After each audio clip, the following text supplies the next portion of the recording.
জঙ্গিপুর বিধানসভার অন্তর্গত কাশিয়াডাঙ্গা পঞ্চায়েতে আর 50 জন যুবক আমার ভাইরা টিএমসি ছেড়ে এমআইএম জয়েন করবে।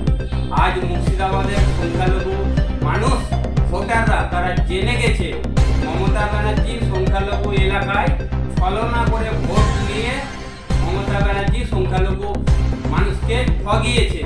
মানুষ আজ সকলে বুঝতে পেরেছে, তারা দলে দলে তৃণমূল ছেড়ে এমআইএম জয়েন করছে। আর আগামী দিন রাজ্যে খাস করে মুর্শিদাবাদে তৃণমূলের কোনো জায়গা থাকবে না, তৃণমূল জিরো হবে।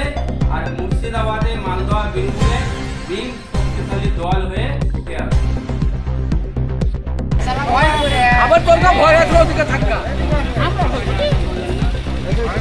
হাত তোলেন, হাত তোলেন, ভিডিও